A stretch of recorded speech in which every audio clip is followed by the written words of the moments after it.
Buonasera, buona domenica, benvenuti al TG Sicilia. Vediamo i titoli di questa edizione. Tragedia in un centro commerciale del Catanese, un sedicenne precipita da un lucernario e muore. Un testimone racconta: saltava sul lucernario, la struttura si è rotta ed è precipitato. Si indaga per omicidio colposo. Coltellate e colpi di pistola allo Zen di Palermo, un pregiudicato finisce in ospedale con diverse ferite da arma da taglio. L'aggressione è avvenuta durante l'ennesima rissa scoppiata in uno dei quartieri più violenti della città. Sparatori a Vittoria nel Ragusano, un uomo spara al nipote presumibilmente per motivi passionali. La vittima non sarebbe in pericolo di vita, fermato lo zio. A Palermo una stufetta dimenticata accesa all'origine del rogo che ha ridotto in cenere 80.000 libri, una collezione dal valore inestimabile, frutto della passione del professor Cardinale, già sottosegretario del governo Monti. A Trapani, dopo la bufera che ha travolto l'azienda sanitaria, si cercano medici per refertare i 3.000 esami in attesa da mesi. Serve un primario e analisti. A Catania la salute e la sicurezza delle donne passa anche dal vino. Un QR code sull'etichetta delle bottiglie di Aituzza fa da ponte con l'osservatorio contro le molestie e le violenze sul lavoro. Calcio in Serie B, pari e rimpianti per il Palermo che non va oltre l'1-1 al Ferraris con la Sampdoria. I rosa non riescono a sfruttare la superiorità numerica. In C arriva la vittoria e la scossa per il Catania che si impone 4-1 al Latina. Sconfitte casalinghe ieri per Messina e Trapani.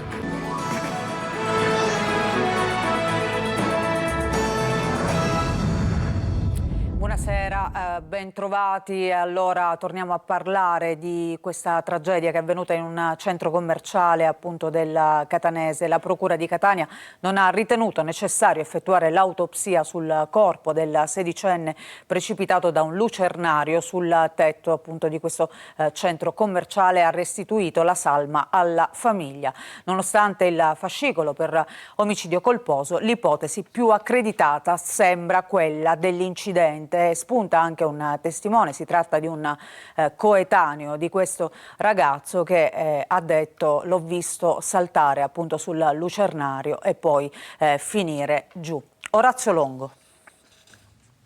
Sembra essere sempre più solida l'ipotesi dell'incidente, anche se il fascicolo aperto è formalmente di omicidio colposo.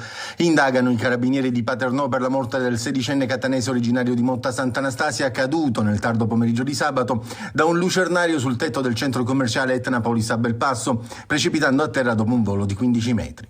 Non si sa ancora bene perché il giovane sia salito sulla cupoletta del lucernario, la cui copertura in plexiglass non ha retto. Gli amici che erano con lui sono stati ascoltati dagli inquirenti e potrebbero essere visionati i loro smartphone assieme a quello della vittima per capire se dietro ci sia stato un macabro gioco, una sfida o qualcosa di simile che abbia indotto il sedicenne a salire sul lucernario, o se si sia trattato invece di una semplice fatalità.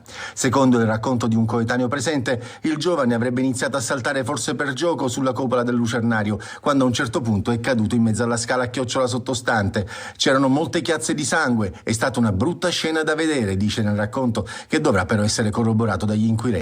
Del resto sembra che il tetto, parcheggio esterno del centro commerciale, ogni fine settimana sia luogo di ritrovo abituale per gli adolescenti, che lì si darebbero appuntamento per passare qualche ora insieme.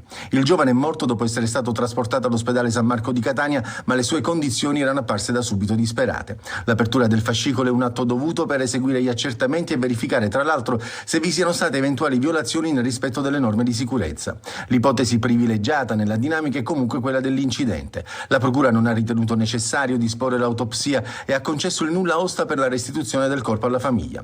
Dolore a Motta Sant'Anastasia, dove il giovane era conosciuto. Il sindaco ha pubblicato un post a nome dell'amministrazione comunale in cui parla di tragedia che colpisce drammaticamente la sua famiglia e sconvolge il nostro paese. Rissa con coltelli e colpi di pistola allo Zen, un pregiudicato viene ferito e finisce in ospedale. Si tratta di un 31enne che si è presentato al pronto soccorso con diverse lacerazioni provocate appunto da un'arma da taglio. Marco Gullà. Rissa, pugni, coltellate e anche colpi di pistola. Quartiere Zen di Palermo. Ieri sera un pregiudicato del Rione è arrivato al pronto soccorso dell'ospedale Villa Sofia. Ignazio Ferrante, 31 anni, questo è il suo nome, è stato ferito con diverse coltellate. Almeno 6 i fendenti riscontrati dai sanitari. Poco dopo è stata segnalata una rissa in via Costante Girardengo, la strada dove abita il ferito. Qualcuno ha sentito anche esplodere dei colpi di pistola. I due episodi quindi potrebbero essere collegati. I poliziotti della squadra mobile arrivati sul posto hanno trovato una maglia sporca di sangue. Sono intervenuti gli agenti della scientifica per le analisi che serviranno a capire se è lo stesso sangue del pregiudicato ferito. Gli agenti stanno cercando di capire anche se si tratti di uno scontro familiare degenerato o se ci sia dietro un regolamento di conti legato allo spaccio di droga. Sparatoria a Vittoria nel Ragusano alla base e potrebbero esserci dei motivi di natura passionale. Fermato dai carabinieri il presunto responsabile, la vittima e il nipote non sarebbe però in pericolo di vita. Veronica Barbarino. Una violenta sparatoria ha scosso la tranquilla notte vittoriese. Verso le 3 del mattino, tra via Marzabotto e via Milano, secondo le ricostruzioni, l'aggressore sarebbe giunto sul posto a bordo di un'auto, suonando ripetutamente il clacson. Questo gesto avrebbe attirato l'attenzione del nipote, un 28enne, che uscito di casa si è trovato di fronte allo zio armato. L'uomo, aprendo il fuoco, ha ferito il giovane ad entrambe le braccia, per poi inseguirlo a piedi sparando altri colpi. La vittima è stata immediatamente trasportata in ospedale e non sarebbe in pericolo di vita. I carabinieri intervenuti sul posto hanno avviato le indagini e fermato il presunto responsabile, rinvenendo anche l'arma utilizzata, una pistola a salve opportunamente modificata per esplodere cartucce. Sulla scena del crimine, inoltre, sono stati trovati 5 bossoli e 2 ogive conficcate in un muro. Il 30enne individuato è stato arrestato per tentato omicidio aggravato e per reati in violazione delle norme in materia di armi. Si indaga sul movente, probabilmente di natura passionale. Un agente penitenziario è stato aggredito nel reparto mediterraneo del carcere di Trapani da un detenuto. Lo comunica il segretario provinciale del Sindacato Nazionale Autonomo di Polizia Penitenziaria, Rocco Parrinello, che esprime solidarietà al collega coinvolto. Per l'agente è stato necessario il trasporto in ospedale. Una palazzina è crollata in piazza Magione a Palermo. Sono intervenuti i vigili del fuoco. L'edificio di 2 piani sarebbe stato disabitato da diverso tempo, ma si sta comunque verificando se ci sono delle persone coinvolte nel crollo. La zona è stata transennata. E restiamo a Palermo. Una stufetta dimenticata sarebbe all'origine dell'incendio che ha ridotto in cenere 80.000 libri, un patrimonio inestimabile frutto della passione del professore Cardinale, ex sottosegretario del governo Monti. Sentiamo Desiree Ferlito. Una stufetta dimenticata accesa dalla colf. Sarebbe questa la causa che ha ridotto in cenere 80.000 libri, un patrimonio di manoscritti considerati reperti storici introvabili, prime edizioni di romanzi e copie rarissime di saggi dal valore culturale e commerciale inestimabile. Una collezione frutto della passione del professor Elio Cardinale, ex sottosegretario del governo Monti, e della moglie Anna Maria Palma, magistrata in pensione, che avevano trasformato il loro appartamento in via Quintino Sella a Palermo in un vero e proprio museo. Il palazzo di 4 piani è stato completamente evacuato. Il fumo nero che fuoriusciva copioso dalle finestre dell'appartamento museo era visibile da molti punti della città.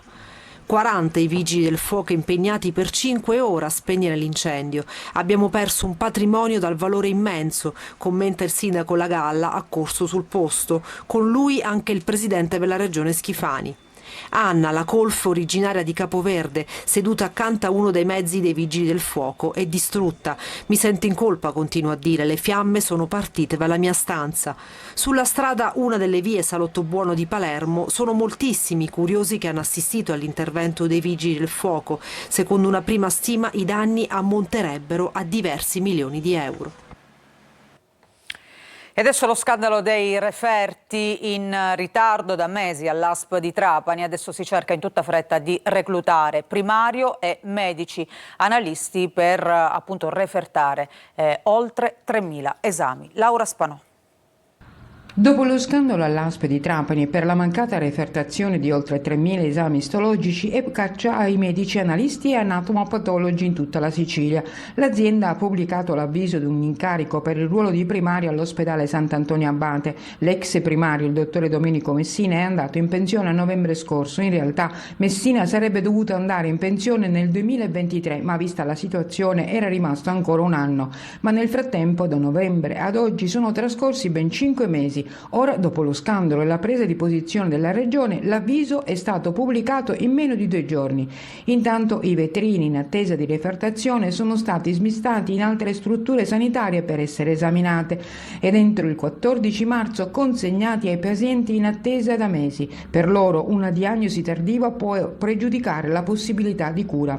Ieri poi è saltata la conferenza dei sindaci della provincia di Trapani per il confronto con il manager Croce. È mancato il numero legale e a disertare sono stati i sindaci di Fratelli d'Italia. Croce, in un incontro informale con Tranchida e i presenti, avrebbe detto che l'11 luglio scorso già aveva lanciato l'allarme a cui nessuno quasi aveva risposto. Il sindaco Tranchida, dal canto suo, ha intanto annunciato la creazione di un numero verde per le segnalazioni dei cittadini trapanesi, con la speranza che anche altri colleghi possano seguirlo.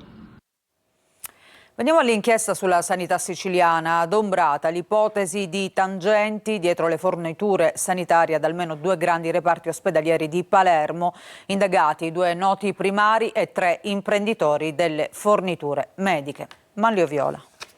Chiederanno con tutta probabilità di essere ascoltati 3 o 4 dei 5 indagati dell'inchiesta della Procura di Palermo su forniture sanitarie e mazzette, finita sui giornali nei giorni scorsi a fronte di una richiesta avanzata al GIP e notificata agli indagati sotto forma di avviso di conclusione delle indagini. Indagini delle quali i 5 indagati non sapevano nulla fino a venerdì scorso. Nel mirino della Procura di Palermo, che ha delegato le indagini alla squadra mobile, 2 primari e 3 imprenditori delle forniture sanitarie. Si tratta di un cardiologo emodinamista dell'ospedale Villa Sofia Cervello e di un chirurgo vascolare dell'ospedale civico, oltre a 3 imprenditori del settore delle forniture mediche, 2 dei quali siciliani. Per 2 anni la squadra mobile li ha seguiti e intercettati, documentando incontri in ospedale ma anche al di fuori delle mura delle strutture sanitarie. Il contenuto delle intercettazioni non è noto, ma ha convinto la procura a chiedere i provvedimenti al GIP.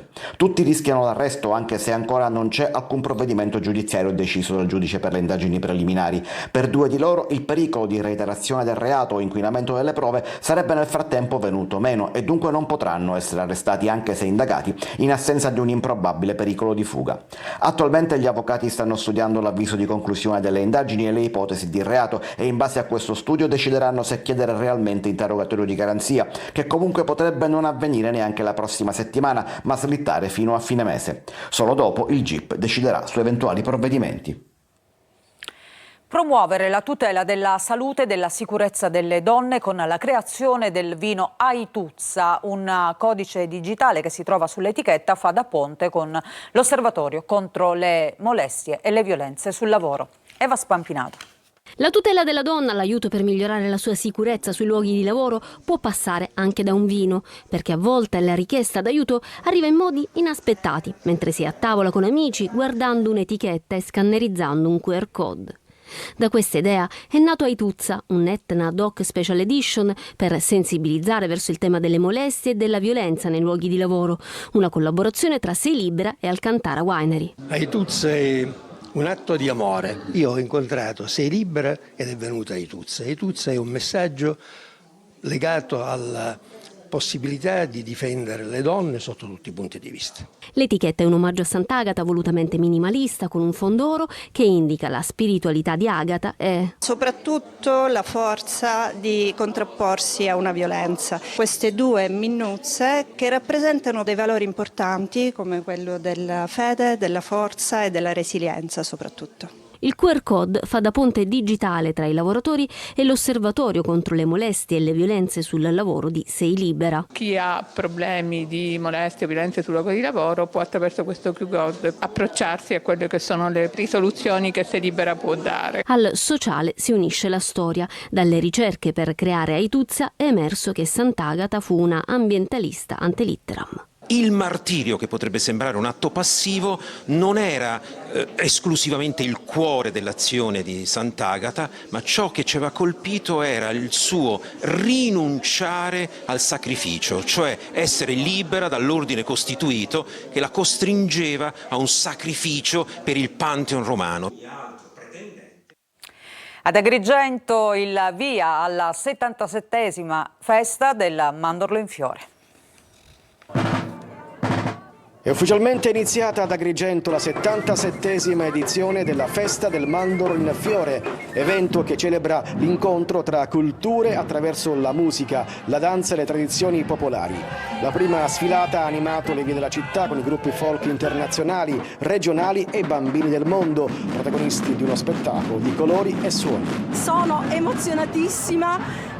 Agrigento è una bella città, fra l'altro è stata candidata e promossa città della cultura, quindi grazie ad Agrigento che ci accoglie. Il corteo ha preso il via da piazza Pirandello, attraversando il centro storico fino al Viale della Vittoria. Stiamo portando il folklore, il colore, le tradizioni dell'Ecuador. È l'8ª volta che arriviamo ad Agrigento a questo meraviglioso festival. La felicità nostra la vogliamo condividere con la gente di Agrigento. Un viaggio tra le tradizioni di ogni angolo del mondo, reso possibile dall'entusiasmo dei partecipanti e dall'accoglienza del pubblico. Abbiamo portato la maggior parte della festa in piazza, tutto spettacoli di piazza per coinvolgere la città di Agrigento e i numerosi turisti che affolleranno e che hanno già affollato la nostra città. Una settimana di spettacoli e momenti di condivisione che culminerà con la spettacolare Fiaccola dell'Amicizia ed il Festival Internazionale del Folklore, evento centrale della rassegna nella suggestiva cornice della Valle dei Templi ai piedi del Tempio della Concordia. Ne facciamo una pausa, ritorniamo tra poco con la pagina dedicata al calcio e all'analisi delle partite giocate ieri dalle siciliane di Serie B e Serie C. Vi aspetto, a tra poco.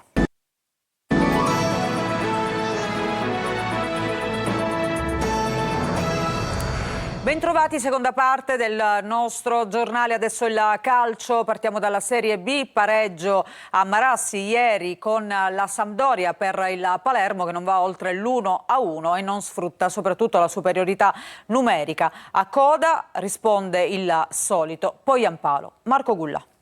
Pari e rimpianti, il Palermo non riesce a centrare la terza vittoria consecutiva, pareggia 1-1 a Marassi, con la Sampdoria non approfittando della superiorità numerica per oltre mezz'ora. Un punto che permette al Palermo di rimanere a galla nella zona playoff, ma ovviamente la vittoria avrebbe permesso ai siciliani di fare il cosiddetto salto di qualità.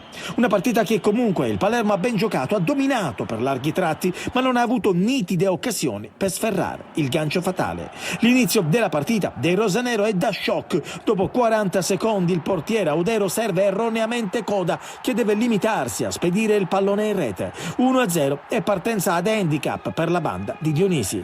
I siciliani però si rimettono su, iniziano a giocare palla a terra e creano anche occasioni come con Verre, ma è bravo Cragno a spegnere l'ex blu cerchiato. Il lavoro del Palermo è però premiato dal pari che arriva al 40° dopo un corner e un cross di Ranocchia. Poyampalo, sempre lui, scarica in rete un gran colpo di testa. 1-1 e quarto centro consecutivo per il finlandese. Ripresa e il Palermo a fare la partita. La Samp gioca a corrente alternata e il blackout arriva al 61° con l'espulsione di Akinsamiro per fallo da ultimo uomo su Di Francesco. Rosso diretto, ci prova Magnani più di una volta, ci prova anche Ranocchia come Brunori, ma la porta della Samp resta inviolata. Il Palermo lo sfonda e deve accontentarsi del pareggio. Ha fatto una grande partita, ragazzi, sono stati veramente bravi, nonostante magari l'errore iniziale che poteva compromettere tutto, così non è stato, non è cosa da poco e soprattutto è una cosa che importante per una squadra che sta crescendo, è una dimostrazione di consapevolezza e di forza. Poi il rammarico, come hai detto tu, è non aver portato a casa bottino pieno, perché 1 lo meritavamo, 2 abbiamo creato i presupposti, 3 abbiamo giocato mezz'ora in 10 e non siamo stati bravi a sfruttare quella superiorità. Venerdì, prima della sosta, al Barbera, Palermo-Cremonese. E adesso la Serie C con il Catania che vince 4-1 a Latina grazie ad una bella prestazione nella ripresa. Ci dice tutto Marco Carli.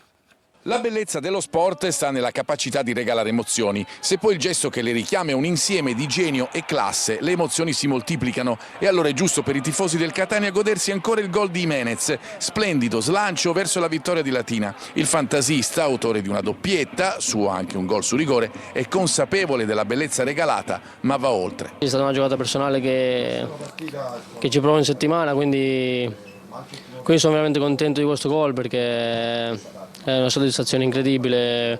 Poi la prima doppietta con questa maglia è sempre una soddisfazione. E poi sì, tutto questo è grazie al lavoro che facciamo in settimana, tutto frutto di ciò che facciamo in settimana.